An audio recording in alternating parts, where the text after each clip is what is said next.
Okay, I thought I'd throw a quick update up because I hadn't put nothing up, and by rights it should be running by now, and it is running. Uh, See my homemade IV. Found a few things out, and here's what it is. We had an issue with it popping through the exhausted idle. Come to find out, had the rockers too tight. A half a turn was too much on these lifters from Howard's, these hydraulic race lifters. Talked to them. They said that what they recommend is 30 to 35 thousandths preload with the iron block aluminum head. Okay, a 7/16 by 20 stud, a full turn should be 50 thousandths, a half turn should be 25. So I'm 10 thousandths under what they recommend. But after talking to Howard's, they said they've run them as loose as only 10 thousandths preload. He told me eighth to quarter turn. I called the engine builder, talked to the guy that assembled the engine, which I've known for quite some time. He's built, I don't know, 5 or 6 for me in the last few years, including the one in the El Camino and the old motor that was in here and some others. And he told me, he said, and went back and looked through his notes, because each of these engines gets a numbered plate put on it. They go back, they look in the computer. He didn't see what the rockers were set at, so he went and talked to Aaron. Aaron come back and told me, yeah, I set them at a quarter turn. So we backed them all off. I did the quarter turn at a time for 2 revolutions. That's how I've always done it. That's the way I was taught way back before anybody was putting it on YouTube. And we set them at a quarter turn, fired it up, no more pop, no more nothing. Then I also had the plugs one position off. And when you try to turn the cap, it just spring back. We fixed that issue, fixed this issue. It runs like a champ. We got the timing set on it now, the total timing, everything's done. All I got left to do is rip this off, put the blow through back on it, get the fuel lines hooked up, which all this is all done. This one's going to go up here. This one loops around, come in right here. It's the only way I could do it. I moved the regulator instead of setting it at an angle like this. So the lines just dump straight down behind the motor, go under the truck and back.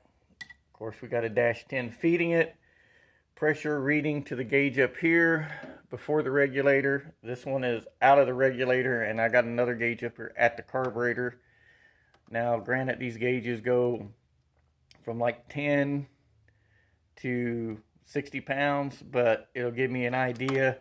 I'll probably change this one out. I've got some that only go to 15 pounds. I'll probably hook up and put right there and get that done. But other than that, we're good. Regulator's backed all the way off, so it's at very low pressure to start with, and then I can get the fuel pressure set with it running. You don't want to set it with it sitting here just statically doing it. You want to do it with it running as it's drawing fuel. That's the way I've always done it. We got to put the colder plugs back in it because I switched them thinking that might have been what it was.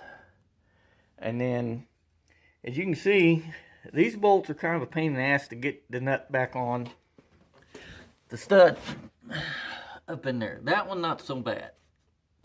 That one's kind of a pain in the ass, and the two on the other side same way. We went to put it back together, and my boy's like, how in the hell are you going to get that nut down in there?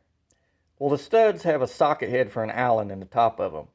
So I took a piece of wire, I put it down in there, and I put the wire into the socket head, drop the nut down the wire, let it run down in there, hold the wire, reach in my finger, turn the nut, boom. Got it started, used my flexible extension on this one, a wrench on this one, got them all tightened back up. So far we ain't got no issues, no leaks or nothing. Got the connector on the fans, so that's done better. Yeah, pretty much we're getting closer. I got my adjustable boost reference power valves from the guy in Australia Friday. That's Friday. And we got the carb. It's sitting over there in the box. I'm going to pull it apart and get them put in it. And start playing with them. Then pretty much go from there. 6 BT boxes in. I'm going to go ahead and keep the Blaster 3 coil. MSD said it'll work with that box just fine. But I do have the HVAC coil if I need it. Blow-off valves. merge pipe's all welded up. I can get it put on.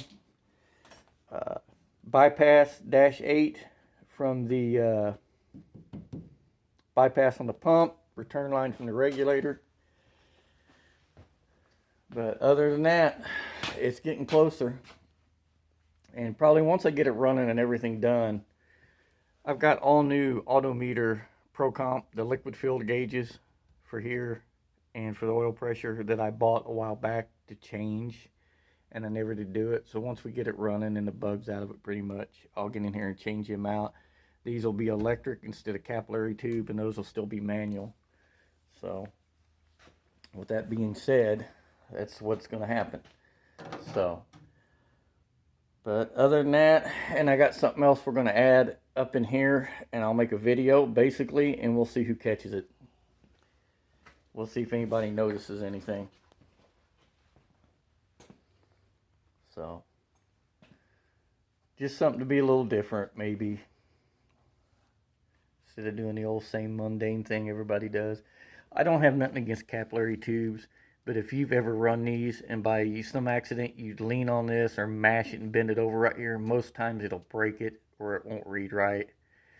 And I've already got one that won't come up till it gets almost to 180, then the needle will jump.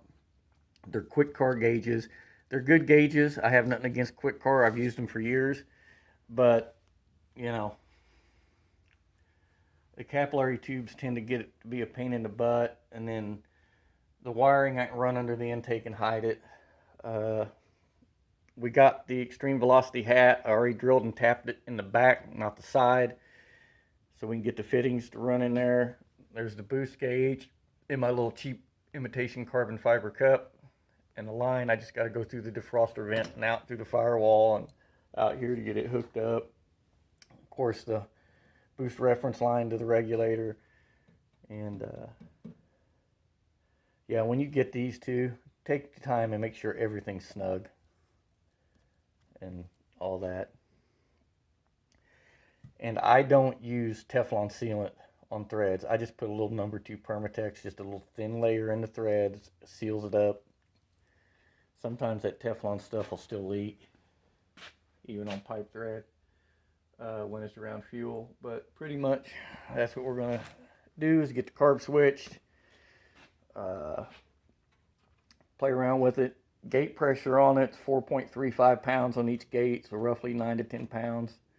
And like I said, if these VS Racing gates give me any fits, I've got 2 precision gates that are sprung for anywhere from 1.5 pounds to 25.5 pounds with the springs that come with them by stacking them or using them individually.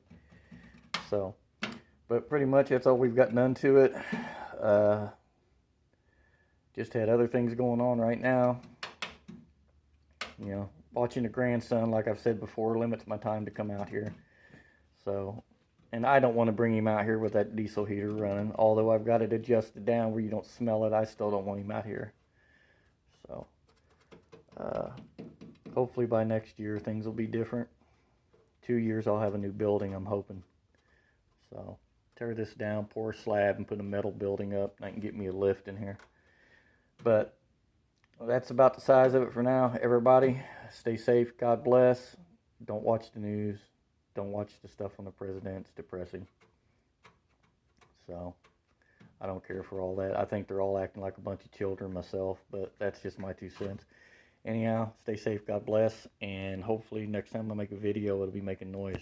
Later.